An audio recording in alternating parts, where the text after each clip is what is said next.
नमस्कार everyone, this is प्रीति शौर्य मापा में आप सबका स्वागत है। आज मैं आपसे बात करने वाली हूँ बहुत इंपॉर्टेंट टॉपिक पे कि हम लोगों के लिए बेस्ट टाइम कौन सा होता है to get pregnant after your period. आपकी पीरियड्स खत्म होने के बाद वो कौन सा बेस्ट टाइम होता है जब आप कंसीव करने के सबसे ज़्यादा चांसेस होते हैं। बेसिकली आपको हम डॉक्टर लैंग्वेज में फर्टाइल विंडो कहते हैं कि उस टाइम पे आप लोग मोस्टली कंसीव कर जाते हैं। अगर आपको आपका साइकिल का लेंथ पता है, अगर रेगुलर साइकिल इरेगुलर साइकिल जो होता है उसके लिए मैं फिर अलग से एक वीडियो बताऊंगी कि उसमें आपको कैसे कंसीव करने के बारे में पता चल सकता है कि टाइम पर। अगर आपका रेगुलर साइकिल है सपोज 28 डेज का, 30 डेज का, 35 डेज का, तो इसमें आप कैसे कैलकुलेट करेंगे आपका कौन से डे पे ओव्यूलेशन होगा।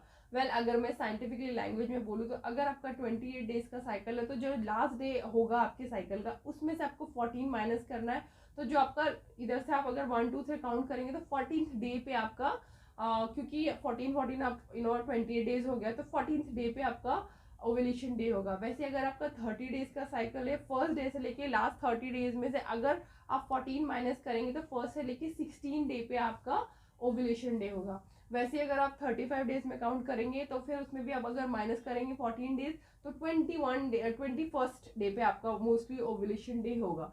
तो इसी तरह से आपको आपके साइकिल की लेंथ जज करनी होती है। कुछ लोगों का 29 डेज का भी होता है बट मोस्टली 28, 30 और 35 डेज, 32 डेज भी होते हैं।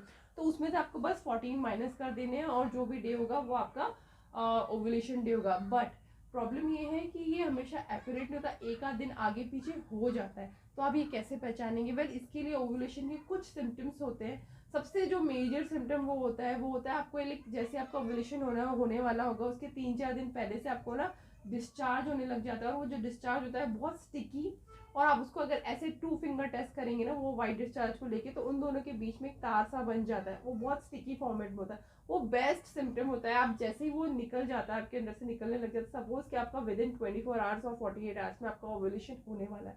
तो आप जो सेफ टाइम रहता है ना, अगर मैं मोटा मोटा बोलूँ कि 30 डेज के साइकिल में फर्स्ट 10 डेज आप छोड़ दीजिए, लास्ट के 10 डेज आप छोड़ दीजिए, जो बीच का 10 डेज होता है वो होता है आपका फर्टाइल विंडो। इसमें आप जो आपको ओव्यूलेशन डे काउंट करके जो आता है उसके 5 दिन पहले और उसके 1 दिन बाद तक आप अगर रिलेशन में रहते हैं अपने हस्बैंड के साथ में तो डेफिनेटली आप कंसीव करने के बिल्कुल 99.9% चांसेस होते हैं। इसमें आप रिलेशन में ऑल्टरनेट डेज भी रह सकते हैं और पर डे भी कर सकते हैं। पर अगर आप ऑल्टरनेट डेज कर रहे हैं तो जो बीच का 10 डेज उसमें आपको मिस नहीं करना है, मतलब एक दिन के बाद एक दिन बाद करना ही है और आपको कंसीव होने का पूरा चांस होता है कि इसमें आप कंसीव कर जाएंगे।